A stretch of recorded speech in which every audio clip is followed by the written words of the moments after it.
हाल ये हुए कि ईरान अपनी जिद में कहें या अपने अस्तित्व में कहें, उसके लिए लड़ते-लड़ते अमेरिका के साथ आज इस तरह मजबूर हुआ कि उसे अपनी करेंसी में से, यानी कि अगर ₹10,000 लिखे हुए हैं, तो उसमें से 4 ज़ीरो हटाकर उन्हें ₹1 बोलना शुरू कर रहा है। जैसे भारत की करेंसी रुपया है, ईरान की करेंसी रियाल है। तो उसने रियाल में से अगर 10,000 रियाल कोई वैल्यू हुआ करती थी, तो अब उसमें से 4 ज़ीरो हटाकर उसे 1 रियाल कहने का बिल पास कर लिया है। अर्थात अगर 50,000 कहीं लिखा था, तो 4 ज़ीरो हटाकर अब से वो 5 बोलेगा। 10,000 1 बोलेगा, ठीक इसी प्रकार से 1 लाख अब 10 बोलेगा। मतलब आप इस तरह से समझिए कि इन्होंने अपनी करेंसी के अंदर से 4 ज़ीरो हटाकर, कभी ये 4 ज़ीरो वाली करेंसी रियाल बहुत मजबूत करेंसी रही होगी। आज उसकी ज़ीरोज़ को हटा कर के अगर 1 के बराबर माना जा रहा है, तो सोचिए कि ये कितना डिवैल्यूएट हुई है, मुद्रा का किस हद तक अवमूल्यन हुआ है। परिणाम क्या निकला कि 1 रियाल की जो वैल्यू है, वो पहले जो ₹10,000 हुआ करती थी, 10,000 रियाल हुआ करती थी, अब वो 1 रियाल रह जाएगी। रियाल 10,000 को यहाँ टोमान कहा जाता है। तो टेक्निकली अब टोमान और रियाल एक हो जाएँगे। मतलब 10 रियाल जो हैं, वो 1 टोमान की तरह से ट्रीट किए जाएँगे। अभी मैं इस पूरी बात को भी आपको आगे चल के बताऊँगा। लेकिन इसी के साथ एक प्रश्न बनता है कि आज $1 के सामने भारत भी रुपये में ₹88 कुछ पैसा कुछ चल रहा है। हो सकता है जिस तरह से भारतीय रुपया डॉलर के सामने पिछड़ रहा है, ये भी $1 के बराबर हो सकता है, कभी ₹100 तक भी पहुँचे। तो ऐसे में क्या भारत को भी अपने ₹1 में से 2 ज़ीरो हटाकर उसे $1 इज़ इक्वल्स टू ₹1 कर देना चाहिए? ये सवाल इसलिए क्योंकि आपके दिमाग में डॉलर और रुपया बराबर क्यों नहीं है? अगर ये बहुत बेसिक सा सवाल एग्ज़िस्ट करता है, तो आज इस पूरे सेशन को ध्यान से सुनिएगा। पहले हम ईरान की चर्चा करेंगे, फिर हम इंडिया की चर्चा करेंगे। पहले ईरान के कारण समझेंगे और फिर इंडिया के कारणों पर प्रकाश डालेंगे। तो चलिए शुरू करते हैं। फिलहाल हेडलाइंस को देखिए कि ईरान ने अपनी करेंसी में से 4 ज़ीरो हटाने का बिल फाइनली पास कर दिया है, क्योंकि यहां पर महंगाई बहुत ज्यादा बढ़ी हुई थी। ये खबर निकल कर आती है तो हम समस्त भारतीयों में डॉलर के मुकाबले रुपए की चिंता चढ़ने लगती है, और इसी चिंता को चलते हुए आज हम अपने इस सेशन में हैं। ईरानी संसद की आर्थिक समिति के प्रमुख ने सरकारी टीवी को बताया कि ये बदलाव जो है ये आने वाले 2 साल बाद लागू होंगे, और पुरानी जो रियाल करेंसी है वो उसके बाद भी 3 साल तक चलती रहेगी। अर्थात आज से ऐसा नहीं हो रहा है। संसद में बिल पास हो चुका है। 144 के मुकाबले 144 वर्सेस 100 के आसपास इनके यहाँ पे वोट पड़े, जिसमें पक्ष में इनकी संसद के अंदर इस बिल को जब पास किया गया, तो इस तरह की नीति के पक्ष में 144 लोगों ने वोट दिए। कहा गया कि आने वाले समय में जब 10,000 riyal is equals to 1 riyal होगा, उसे अभी आने में 2 साल लगेंगे, ताकि इनकी बैंक पूरी तरह से तैयारी कर लें, लोग मानसिक रूप से तैयार हो जाएं, सॉफ्टवेयर्स चेंज हो जाएं, जहां-जहां जो परिवर्तन करने हैं वो कर लें। उसके बावजूद भी अगर किसी व्यक्ति के पास पुराने रियाल रखे रह जाते हैं, तो उसको एग्जीक्यूट करने के लिए भी आने वाले 2 साल के बाद में भी अगले 3 साल का समय दिया जाएगा। यानी कि आज से 5 साल तक भी 10,000 रियाल का वैल्यू चलता रहेगा, वैल्यू एक ही रहेगा, लेकिन उसको इस तरह से ट्रीट किया जाएगा, ठीक है? 144 फेवर में थे और 108 अगेंस्ट में इसके वोट डले कि 10,000 रियाल को आगे से 1 रियाल कंसीडर किया जाएगा। इसके बारे में जब जानकारी निकाली गई कि ऐसा क्यों हुआ, तो सिंपल सा कारण था कि साहब यहां पर स्थितियां बहुत ज्यादा बिगड़ती चली जा रही हैं, और सबसे बड़ा कारण है मतलब करेंसी से अभी व्यावहारिकता खत्म हो गई है। अगर आपको कोई सामान खरीदने जाना है जिसकी वैल्यू सही मायने में 1 रियाल के इक्विवेलेंट आपको अब लग रही है, तो उसके लिए अगर आपको 10,000 रियाल ले जाने पड़ रहे हैं, तो इशू ये है कि इतना सारा धन लेकर के आपको इकट्ठा करके जाना पड़ रहा है। परिणाम स्वरूप एग्जीक्यूशन में दिक्कत हो रही है, बैग भर भर के सामान खरीदने के लिए धन ले जाना पड़ रहा है। इससे इनको फायदे दिखाई देते हैं, और उसमें से एक सबसे बड़ा फायदा यही है कि अभी जहां एक रोटी के लिए 10,000 रियाल देने पड़ते थे, साइकोलॉजिकल 1 रियाल देना पड़ेगा। मनोवैज्ञानिक जीत ज्यादा दिखाई पड़ रही है। एक तरह से तकनीकी के साथ साथ मनोवैज्ञानिक जीत इसे कंसीडर किया जा रहा है। हालांकि इस विषय पर ये लोग बहुत समय से काम कर रहे थे। हमने आज से कई साल पहले भी अपने करंट अफेयर्स में इस जानकारी को दिया था कि ये इस तरह की प्लानिंग कर रहे हैं, लेकिन वो डिस्कशन के लेवल पर ही रह गई। आज फाइनली उसके ऊपर बिल पास हुआ है, ठीक है? यहां पर आपके सामने 2020 की एक न्यूज कटिंग है, जब इन्होंने 4 जीरो हटाने के बारे में सोचना शुरू किया था। हमने उन दिनों भी जो करंट अफेयर्स पढ़ाए थे, उनमें इन चीजों के बारे में जिक्र किया था। अब सवाल आता है कि आफ्टर ऑल ऐसा किया क्यों जा रहा है? देखिए, कोई भी अर्थव्यवस्था चाहती नहीं है कि उसकी मुद्रा इतनी बुरी तरह गिर जाए कि दूसरी दूसरी करेंसी के सामने उसकी कोई वैल्यू ना रह जाए। लेकिन अब चूंकि ऐसा हो ही चुका है, तो लोगों को एक अच्छा फील देने के लिए कि भाई, अगर हम अपने आपस में ही खेल रहे हैं, तो फिर किस तरह से इस गेम को खेला जाएगा। तो जब हम वाई पर पहुंचते हैं, तो कारण निकल कर आता है ईरान की वर्तमान की सत्ता। ईरान में 1979 के बाद जब इस्लामिक क्रांति हुई, उसके बाद में यहाँ की अर्थव्यवस्था को काफ़ी सारे चैलेंजेस का सामना करना पड़ा। महँगाई लगातार ट्रंप के काल में, उससे पहले भी अमेरिकी प्रतिबंधों में बढ़ती रही। महँगाई बढ़ती गई तो इनका देखिए एक आसान तरीके से इकोनॉमी का कांसेप्ट समझ लें और वो कांसेप्ट सिर्फ़ इतना सा है कि करेंसी से जितना सामान खरीदा जा सकता है, असल में वो करेंसी की वैल्यू है। अदरवाइज़ कागज़ तो आप कितना भी प्रिंट करके रख सकते हैं। आपके देश में उसके इक्विवेलेंट सामान होना ज़रूरी है। अगर मैं ₹100 लेकर निकलूँ और ₹100 में मैं ₹100 लायक वस्तु खरीद पाऊँ, तब तो उसकी कोई वर्थ है। अगर ₹100 में मैं एक टॉफ़ी खरीद के ला पाऊँ, एक छोटी-सी मतलब च्युइंगम खरीद के ला पाऊँ या कोई हाजमोला की गोली खरीद के ला पाऊँ, तो ₹100 में आने वाली जो वस्तु है ना, वो तय कर रही है कि वैल्यू असल में कितनी है। अब आप पूछेंगे ये कैसे तय होता है? अधिकांश इकोनॉमी जो इम्पोर्ट आधारित हैं या फिर एक्सपोर्ट आधारित है, जिनका ग्लोबल ट्रेड होता है, उन्हें असल में अपनी वैल्यू इंटरनेशनली पता चलती है। हर देश के लिए अपनी करेंसी तो महान होती है। हर देश तो यही सोचकर चलता है कि मेरी जो करेंसी है, ये करेंसी सबसे बेस्ट है और उस देश के लोग भी यही मानते हैं कि मेरी करेंसी मेरे लिए तो बेस्ट है। लेकिन चूँकि ग्लोबलाइज़ेशन हो चुका है और ऐसे में आपको दुनिया से व्यापार करना पड़ता है, आप अपना धन से किसी दूसरे के देश का क्या सामान खरीद पाते हैं, उससे असल मायने में आपको अपने धन की वैल्यू पता चलती है। आपने अपना पैसा ले जाकर सामने वाले को दिया, जैसे अमेरिका के साथ दुनिया ट्रेड करती है। दुनिया का लगभग 60% ट्रेड सीधा-सीधा डॉलर में होता है। अर्थात डॉलर ही तय करता है कि उसके एक्सचेंज का रुपया कितना होगा। डॉलर के मुकाबले अगर किसी देश की करेंसी में वो सामान नहीं खरीदा जा सके, अगर किसी देश को भारत ने ऑफर किया, जैसे मान लीजिए सऊदी अरब को हमने ऑफर किया कि सर हम आपको एक जहाज भर के रुपया दे रहे हैं, हमें आप एक जहाज भर के तेल दे दीजिएगा।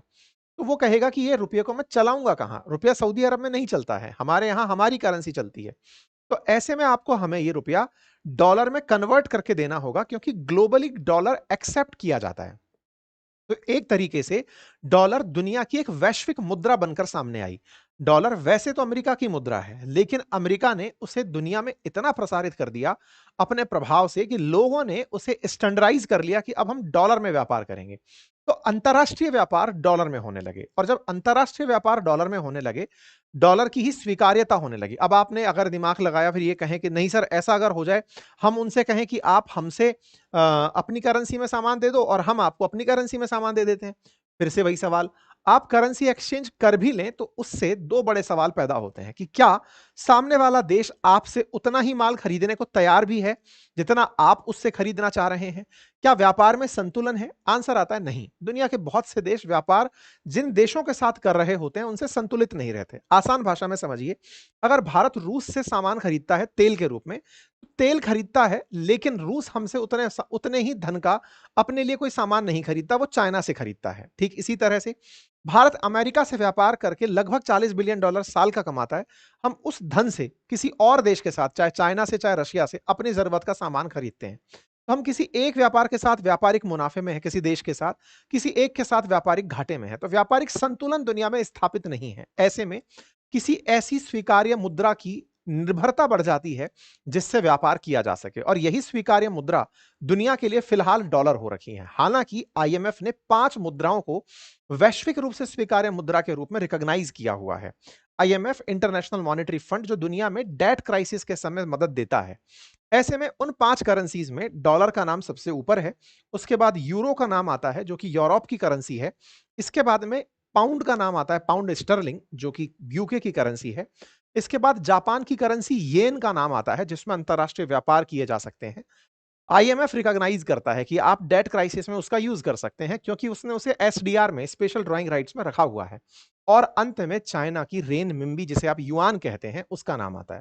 तो ये 5 करेंसी हैं जो वैश्विक रूप से स्वीकार्यता है, लेकिन किसी देश की अपनी चाहत है कि वो डॉलर में व्यापार करना चाहता है या येन में करना चाहता है। ऐसे में डॉलर की स्वीकार्यता बढ़ती चली गई और इसी स्वीकार्यता के चलते ऐसे देश जो एक्सपोर्ट इंपोर्ट पर आधारित थे, जैसे ईरान को ही ले लें। ईरान अपनी करेंसी, अपनी जीडीपी को केवल तेल बेच करके ही बड़ा बना पाता था। उसके पास बेचने के लिए जो सबसे बड़ा संसाधन था वो तेल और गैस था। ऐसे में उसका माल खरीदने वाला कोई आ ही नहीं रहा, तो उसके यहां पर डॉलर नहीं आ रहा।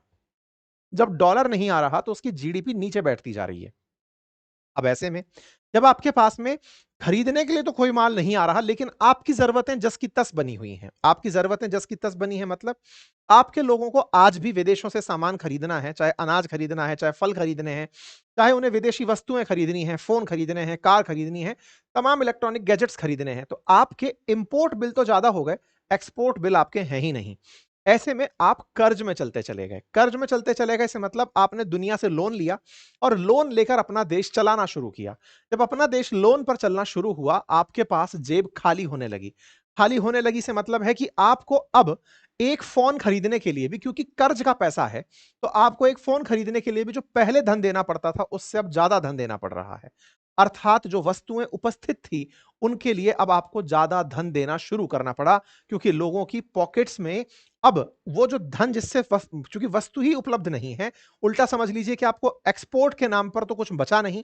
इम्पोर्ट के लिए जो सामान आया, अब वो धनाढ्य लोग ही खरीद सकते हैं। तो महँगाई यहाँ पर बढ़ना शुरू हो गई, क्योंकि खरीदने के लिए आपके पास पैसा नहीं है। जो है वो उन महँगे मतलब अमीरों के पास है। ऐसे में ईरान की जो महँगाई है वो 30% से ऊपर रहने लगी। अभी फ़िलहाल की ताज़ा खबरों के अनुसार, आईएमएफ के रिपोर्ट के अनुसार 43% से ऊपर इनकी महँगाई चल रही है। अब इतनी फ़ीसदी महँगाई, इसको कैसे समझें? यानी आज ₹100 का जो सामान था, वो साल भर बाद ₹143 का हो रहा है। इतनी महँगाई। भारत के अंदर महँगाई 2% से लेके 6% के बीच में कंट्रोल्ड है। भारत इस वजह से एक सुरक्षित देश के रूप में ट्रीट किया जाता है। अब इसी बीच बात की वजह से ईरान ने ये सारा खेला देखा। ईरान ने अपनी इन्फ्लेशन को, क्योंकि कोई ग्रोथ दिख ही नहीं रही है, आईएमएफ ने अपनी तरफ से इन्हें नेगेटिव दिखा दिया है।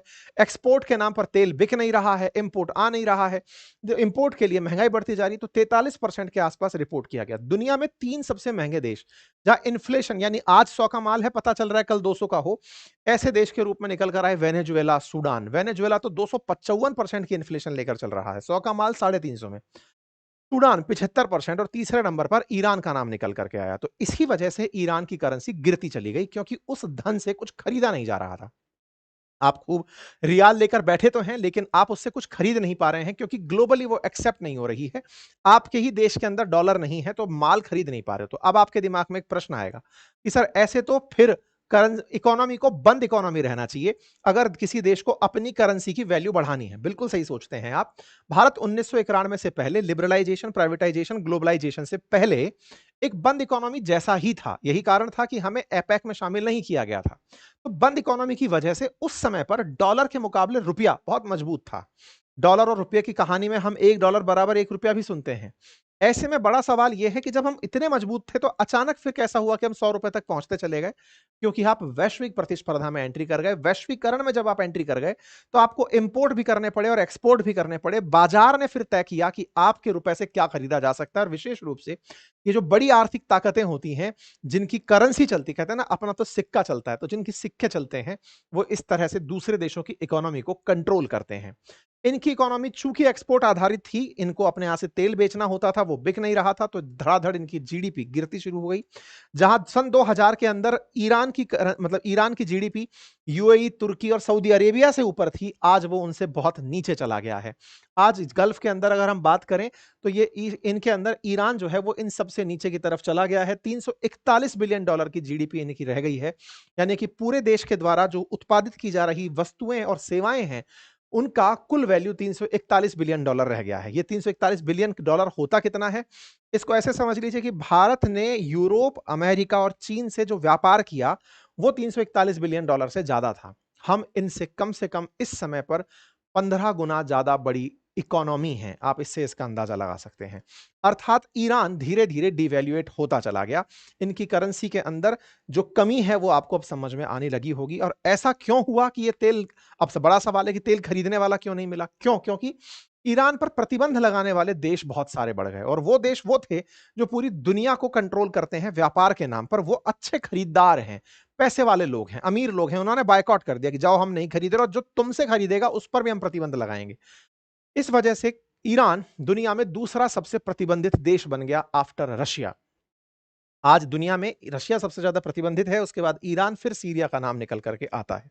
ये सब किया धरा अमेरिका का था, क्योंकि अमेरिका इन्हें न्यूक्लियर प्रोग्राम में आगे नहीं बढ़ने देना चाहता था। इसी वजह से ये इस पर मैक्सिमम प्रेशर की तकनीक अपनाते हैं। मैक्सिमम प्रेशर के तहत ये चाहते हैं कि ये अपना तेल 0% बेच पाए। इसके चलते 970 ईरानियन एंटिटीज जो हैं, उनको प्रेशर कैटेगरी में डाल दिया गया है। कई तरह के सैंक्शंस लगा दिए गए हैं। लंबा चौड़ा मामला फंस गया है। ऐसे में फिलहाल के लिए ईरान का एनर्जी सेक्टर, फाइनेंशियल सेक्टर सब बर्बादी के कगार पर पहुंचे हुए हैं। करेंसी इनकी लगातार डिवैल्यूएट होती चली जा रही है, क्योंकि अमेरिका को लगता है कि ये न्यूक्लियर वेपन अगर बना लिया, उसी दिन इजराइल का खात्मा हो जाएगा और उसी दिन अमेरिका के लिए एक बहुत बड़ी थ्रेट बन जाएगी। तो भविष्य के डर से बचने के लिए अमेरिका ने इन्हें प्रतिबंधों में जकड़ दिया। कहा कि ईरान यूरेनियम एनरिचमेंट कर रहा है और जिस दिन इसने यूरेनियम बम बना लिया, यानी कि न्यूक्लियर बम बना लिया, उस दिन इजराइल और अमेरिका को बहुत दिक्कतें हो जाएंगी। और इसी कारण से इन दोनों के बीच में एक बार भिड़ंत हो भी ली। ईरान और इजराइल कुछ समय पहले भिड़े थे। इस पर हमने अंकित इंस्पायर इंडिया पर सेशन भी आपके सामने किया था। ऐसे में अमेरिका का एक और आरोप रहता है कि अगर तेल खरीद भी लो आप लोग इनसे, तो ये लोग उस पैसे का उपयोग अपने यहाँ की कुर्द फोर्सेज हैं, इनके यहाँ के जो रेवोल्यूशनरी गार्ड्स हैं, उनको फंड करने में लगा देते हैं। रेवोल्यूशनरी गार्ड को अमेरिका आतंकी मानता है, जबकि वो इनकी सेना है। बोले ये उसको पैसा देते हैं, इसलिए इनको तेल का पैसा मत दो, तेल मत खरीदो। भले ही ये लार्जेस्ट प्रोड्यूसर रहा हो, लेकिन इससे तेल खरीद में सैंक्शन लगा दिए गए। दुनिया के देश तेल तेल नहीं खरीद पाए। भारत की कई कंपनियां जो तेल खरीदती थी, उन्हें प्रतिबंधों का सामना करना पड़ा। हद तो ये हुई कि ईरान में एक पोर्ट था, चाबहार पोर्ट, जिससे भारत अफगानिस्तान और सेंट्रल एशिया से जुड़ना चाहता था। कहा कि चाबहार से भी कोई व्यापार करेगा तो उस पर भी हम प्रतिबंध लगाएंगे। इससे भारत को भी बड़ा नुकसान हुआ। कुल मिलाकर के ईरान तक धन नहीं पहुंचना चाहिए, ये एकमात्र इनकी चाहत, और इन्हें लगता है कि ऐसा करके ये ईरान को घुटने पर टिका देंगे। परिणाम स्वरूप वो यूरेनियम बम नहीं बना पाएगा, और वो नहीं बना पाएगा, इसी से ईरान और इसी से इजराइल और अमेरिका बचा रह जाएगा। कुल मिलाकर के उम्मीद है कि अब आपको ये बात समझ में आ गई हो। अब सवाल बड़ा बनता है, क्या ऐसा कोई और देश पहले भी कर चुका है जीरो हटाने का काम? जी हाँ, वेनेजुएला, तुर्की, ब्राजील, जिम्बाब्वे, वो तमाम देश हैं जो अब तक ऐसा कर चुके हैं। आपको तुर्की सरप्राइज कर सकता है। जी हाँ, तुर्की ने भी अपनी लीरा में से 6 शून्य हटाई थी। ऐसा इनके साथ भी हुआ। इन्फ्लेशन तुर्की के यहाँ भी बहुत जबरदस्त चल रही है।